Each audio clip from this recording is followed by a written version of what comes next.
Bonjour et bienvenue sur cette vidéo sur les opérations internes au groupe. On a vu qu'il fallait dans un premier temps choisir un référentiel en fonction de si la société était dans un marché réglementé, et là elle devait appliquer le référentiel IASI-FRS, ou pas, et donc là si elle n'était pas réglementée, elle pouvait appliquer le règlement ANC 2001, et qu'on pouvait choisir, lorsqu'on n'est pas une société réglementée, d'appliquer le référentiel IASI-FRS sur option. Dans un deuxième temps, on avait travaillé sur le périmètre de consolidation et donc les filiales qui entraient dans ce périmètre, qui étaient donc consolidées ou non. Dans un troisième temps, on avait travaillé sur l'homogénéisation des comptes. Je vous rappelle que les sociétés françaises appliquent en PCG de nombreuses options comptables et notre objectif était de homogénéiser l'application de ces options pour avoir notamment un ensemble de comptes qui suivent la même réglementation ou les mêmes options comptables. On a vu que certaines conditions étaient à appliquer, donc la détermination du périmètre, l'homogénéisation des comptes. Et bien, une fois qu'on a fait cette étape-là, eh bien, on va pouvoir commencer à faire le cumul des comptes. Et donc, les règles de sommation dépendront finalement de la méthode de consolidation dans un premier temps et du pourcentage d'intérêt. Ainsi, les bilans et les comptes de résultats vont être cumulés suivant la méthode de consolidation. L'intégration globale sera intégrée à 100%, l'intégration proportionnelle à hauteur du pourcentage d'intérêt, et les mises en équivalence seront exclues. On arrive à l'étape d'ajustement des comptes. Pour cela, certaines sociétés du groupe vont avoir fait des opérations internes au groupe. Elles auront effectué un achat ou même une vente, et qui ne sera pas réciproque. Il faut que les soldes soient égaux. Pour cela, en fait, il faut bien comprendre la situation. C'est que la société A a vendu dans le même groupe à une société B. La société A a enregistré, la société B n'a pas encore reçu la facture. Donc, pour l'instant, on a un décalage. Les soldes ne sont pas égaux. À nous de les remettre égaux pour qu'on puisse faire notre annulation des opérations réciproques. C'est l'objectif. Parce que d'abord, on vérifie que ces soldes sont égaux ou on les corrige pour qu'ils soient égaux. Puis après, on pourra effectuer notre enregistrement d'annulation des opérations réciproques. Ces différences peuvent être donc dues à des décalages dans le temps avec les dates d'enregistrement notamment. Vous savez, une facture enregistrée en achat ne sera pas enregistrée en vente à la même date ou inversement. Des différences qui sont dues aux dates de clôture aussi, des effets escomptés qui ne sont pas encore arrivés à échéance, des litiges, des erreurs matérielles dans le recensement des transactions et des différences de change. Ainsi, notre objectif à l'inventaire, finalement, ça sera de vérifier la réciprocité des comptes intragroupes, les intercos, on les appelle aussi comme ça, et de être sûr qu'on ait les mêmes soldes. À partir de ce moment-là, on pourra faire l'annulation, notamment des opérations réciproques. Les différences vont être constatées et il sera nécessaire de les corriger en alignant donc ces soldes des comptes en fonction soit de la position vendeuse, soit de la position acheteuse. Le plus simple pour nous sera de retenir la position vendeuse. Lorsqu'on choisira la position vendeuse, c'est qu'on considérera en fait que la position du vendeur est juste. Et on s'appuiera sur celle-ci et on corrigera justement les opérations en fonction de ce point-là. Illustrons l'ajustement des comptes par un exemple. Monsieur Mallet, c'est à vous. Dans cet exemple, on va illustrer l'ajustement des comptes lorsqu'une société vend une marchandise à une autre société et que celle-ci n'a toujours pas reçu la facture.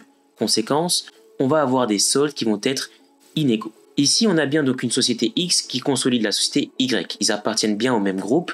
X vend des marchandises à Y.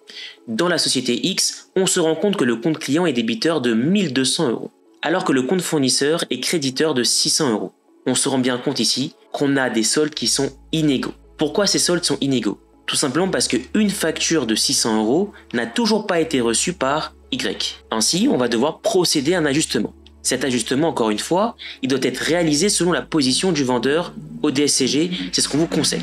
Avant de réaliser l'ajustement dans les comptes consolidés, on va essayer de comprendre comment on aurait pu ajuster selon le PCG. Donc on aurait tout simplement comptabilisé un achat de marchandises, donc pour 500 € hors taxe au débit dans le compte d'achat, la TVA déductible pour 100 € et le compte fournisseur pour 600 €. On fait attention, on se situe à la date de consolidation, c'était une écriture d'ajustement au niveau des achats, Ces achats vont devoir être stockés, puisqu'ils n'ont pas été encore vendus à la date de consolidation. On va donc passer une écriture d'ajustement des stocks, 37 stocks de marchandises, 500 € au débit, et au crédit, on va enregistrer le montant de la variation de stock pour 500 €. On peut maintenant intégrer cette écriture en 2 journaux distincts. On va avoir l'impact au niveau du compte de gestion, le montant des achats pour 500 €, la variation de stock qu'on vient de comptabiliser pour 500 €. Et au niveau du bilan, on s'occupe des comptes du bilan, la TVA déductible qu'il fallait augmenter pour 100 €, le compte fournisseur qu'il fallait augmenter pour 600 € et le montant des stocks de marchandises qui a augmenté de 500 €. Voilà, je vous conseille pour les ajustements de toujours regarder comment vous aurez enregistré l'écriture en PCG et ensuite il suffit de les assembler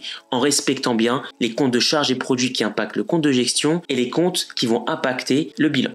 L'étape suivante va consister à éliminer les opérations réciproques qui sont réalisées dans le groupe avec les sociétés du groupe, filiales ou sociétés mères. Et donc, notre objectif va être de conserver dans les comptes consolidés uniquement les opérations qui sont réalisées avec des tiers et pas avec des membres du groupe. Il sera donc nécessaire d'annuler toutes les opérations qui sont réalisées entre les sociétés du même groupe et la mise en œuvre de ces éliminations va dépendre de la méthode de consolidation. Les principes d'élimination des opérations réciproques sont identiques par principe, quel que soit le référentiel, que vous soyez en IFRS ou en ANC 2001. On a vu les objectifs, maintenant on se dirige vers la mise en application, notamment sur les opérations réciproques.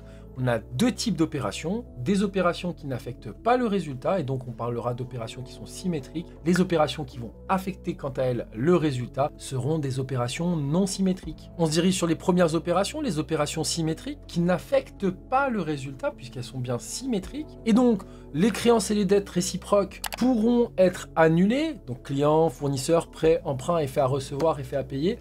Ces éléments-là seront annulables, on mettra les soldes à 0, puisqu'elles sont totalement symétriques, il n'y a aucun souci. C'est des opérations notamment de charges, d'achat et vente, d'intérêts versés ou à recevoir. Et là, il n'y a aucun souci, puisque chez le fournisseur, on aura finalement une vente, chez l'acheteur, on aura un achat. Les 2 opérations seront bien symétriques et nous n'aurons pas de souci pour annuler cela directement et remettre leur solde à 0. Les conséquences de ces opérations symétriques sera qu'il n'y aura aucun impact sur le résultat de l'entreprise et aucun impôt différé qui devra être constaté. C'est tout bénéfique pour nous qui avons le moins de traitement possible. L'élimination des opérations réciproques va dépendre de la méthode de consolidation qui va être applicable aux 2 sociétés qui sont concernées par l'opération. Je vous ai préparé un petit tableau dans lequel vous avez une synthèse du pourcentage d'intérêt que vous allez utiliser en fonction de la méthode de consolidation de l'une et de l'autre société concernée par l'opération réciproque. Donc, si on a une intégration globale sur la société X et une intégration globale sur la société Y, le pourcentage d'intérêt pour l'élimination qu'on utilisera sera de 100%. Si la société X a une méthode de consolidation qui est l'intégration globale, tandis que la société Y, quant à elle, est en intégration proportionnelle. On suivra le pourcentage d'intérêt de l'entité qui est en intégration proportionnelle. Et enfin, dernier cas de figure, l'intégration proportionnelle pour la société X et l'intégration proportionnelle pour la société Y, eh bien, on prendra le taux le plus faible entre ces 2 sociétés. Par exemple, une société X a vendu pour 1000 € à une société Y, qui sont toutes les 2 en intégration proportionnelle. La première est à 40% et la seconde est à 30%. On choisira le plus faible des 2, c'est-à-dire 30%. Et on éliminera donc 30% de 1000 € pour cette opération qui est réalisée par une société en intégration proportionnelle et une deuxième société en intégration proportionnelle qui, elle, est à 30%.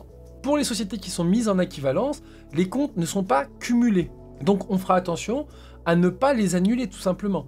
Ainsi, on n'aura aucun traitement pour les sociétés qui sont mises en équivalence. Jetons un œil à la méthodologie que vous devez appliquer lors de l'épreuve du E4. Dans un premier temps, vous devrez déterminer la méthode de consolidation pour conclure sur le pourcentage d'intérêt à utiliser pour le montant à éliminer. Donc, méthode de consolidation qui concerne les sociétés, puis on termine avec le pourcentage d'intérêt à utiliser pour l'élimination. Dans un deuxième temps, vous allez devoir justifier vos calculs. Je vous ai mis une remarque, toujours établir le solde des comptes à éliminer. Donc dans votre copie, n'oubliez pas de présenter le solde des comptes qui doit être éliminé. Et enfin, vous pouvez procéder dans un troisième temps à l'enregistrement de l'élimination pour que vous puissiez bénéficier de la totalité des points. Alors on va illustrer cela par un exemple et c'est parti, lançons-nous dans un exemple qui nous permettra de comprendre les tenants et les aboutissants de cette méthodologie. Allez, dans cet exemple, on va pouvoir illustrer une opération réalisée en interne entre deux sociétés appartenant au même groupe. On a la société X qui vend des marchandises à la société Y. Ses ventes de l'exercice s'élèvent à 10 000 € hors taxe. Et là, on fait très attention. La société X, elle a réglé déjà 50% des achats qu'elle a effectués auprès de la société X. On vous donne des informations complémentaires concernant les deux sociétés sous contrôle exclusif et qu'en plus, la société exerce des intérêts à hauteur de 80% sur X et sur Y. Au DSCG, je vous conseille de présenter sous forme de 3 étapes. Première étape, je vais déterminer la méthode de consolidation qui va être appliquée aux deux sociétés participant à l'opération. Concernant la société Y, elle va être intégrée globalement, tout simplement parce qu'elle est contrôlée exclusivement. C'est la même chose pour Y. Ainsi, maintenant, on va pouvoir conclure sur le pourcentage d'intérêt à utiliser pour procéder à l'élimination de ces opérations. IG, on a dit que c'était 100%. Deuxième étape, il va falloir justifier vos calculs. La société Y, déterminer l'ensemble des comptes qui vont être impactés, et la société X, l'ensemble des comptes qui vont être impactés. Et vous devez toujours déterminer le solde de chaque compte. La dette fournisseur ici, elle est bien à 10 000 fois 1,2, puisqu'on a bien 10 000 hors taxe. Il faut donc retrouver le montant TTC pour un montant de 12 000 €. Et ici, le solde, c'est bien 6 000 €, puisqu'il y a déjà 50% qui a déjà été réglé par la société Y. Ensuite, au niveau des charges, on a donc l'achat de biens pour un montant de 10 000 € hors taxe. Concernant la société X, c'est une opération donc réciproque. Pour elle, c'est une créance client du même montant, 6 000 € TTC, et d'une vente de marchandises pour un montant de 10 000 € hors taxe. On peut maintenant passer à l'enregistrement comptable. Vous commencez toujours par le compte de gestion. Vous allez solder donc les comptes de charges et de produits. La vente, c'est bien un produit, donc on va la solder au débit. Et l'achat, c'est bien une charge, on va donc le solder au crédit. Idem pour les comptes de bilan. On a une dette fournisseur pour 6 000 € qu'il va falloir solder au débit. Et le compte créance qui est un compte d'actifs qu'il va falloir donc solder au crédit. On se dirige sur les opérations maintenant non symétriques. Afin que le résultat consolidé constitue uniquement les opérations réalisées avec les tiers, il faut éliminer les opérations qui ont un impact direct sur le résultat consolidé. Première opération à annuler, les achats à une société du groupe de produits. On va annuler la marge chez l'acheteur. On impactera le compte de stock, on annulera la marge qui vient d'une marge réalisée par le vendeur. C'est cette marge-là qu'on va annuler chez l'acheteur sur le compte de stock. Deuxième opération à éliminer, les contrats à long terme. On va annuler le profit interne. Alors, les contrats à long terme, on a soit la méthode à l'avancement, et là, le résultat est intégré dans les comptes au fur et à mesure de la réalisation, et donc on annulera au fur et à mesure le profit qu'on a dégagé, et on a la méthode à l'achèvement, qui enregistre le profit à la toute fin de la réalisation du projet. Et c'est à ce moment-là qu'on annulera notamment le profit. Troisième type d'opération à annuler, les cessions d'immobilisation en interne.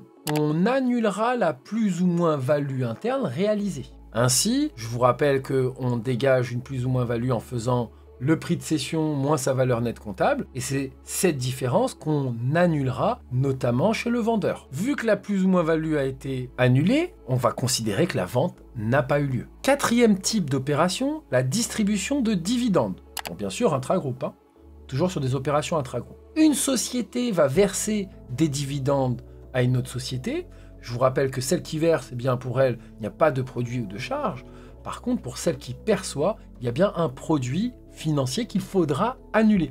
On retirera ce produit de la comptabilité de la société qui a perçu les dividendes. Dernière opération à annuler, les dépréciations des titres de participation de sociétés consolidées. Puisqu'on enregistre une dotation aux dépréciations qui impacte le résultat, qu'il faudra bien entendu annuler. Les conséquences d'une opération non symétrique et du traitement de ces opérations-là sera qu'il y aura un impact sur le résultat de l'entreprise et donc une comptabilisation d'un impôt différé, si besoin bien sûr, mais en général on en aura besoin, et cet impôt différé sera égal bien sûr au montant impacté sur le résultat multiplié par le taux d'impôt, taux d'IS qui vous sera donné dans votre sujet, 25%, 30, 33, bon on verra, 25% pour l'instant. Et là, comme tout à l'heure, on se dirige vers les règles d'élimination des opérations qui génèrent un résultat en interne. Cela dépendra de la méthode de consolidation de la société A et B, ou 1 et 2, concernées par l'opération. Ainsi, premier cas de figure, on est en intégration globale sur la société 1 et en intégration globale sur la société 2. Et donc ici, le pourcentage d'intérêt qu'on utilisera pour l'élimination sera de 100%. La première société est en intégration globale. La deuxième société est en intégration proportionnelle. On utilisera aussi, comme tout à l'heure, le pourcentage de l'entité qui est en intégration proportionnelle. Troisième situation, et là, on retrouve les sociétés qui sont mises en équivalence. Sociétés qui sont mises en équivalence, on apprendra plus tard que on va impacter notamment leur situation sur les comptes de la société. Attention, cela concerne les opérations non symétriques exclusivement. Ainsi, dans cette troisième situation, la première société est en intégration globale et la deuxième société est en mise en équivalence. Cette fois, on prendra le pourcentage de l'entité en mise en équivalence. Quatrième situation, la première société est en intégration proportionnelle et la deuxième société est en mise en équivalence. Ainsi, on prendra cette fois le pourcentage des deux pourcentages, le produit des deux pourcentages. Cinquième situation, on est en intégration proportionnelle pour la première société et en intégration proportionnelle aussi pour la deuxième société. Cette fois, on prendra le pourcentage le plus faible. Et enfin, on clôture avec la dernière situation. La première société est en mise en équivalence, la deuxième société est en mise en équivalence, et cette fois, on prendra le produit des deux pourcentages.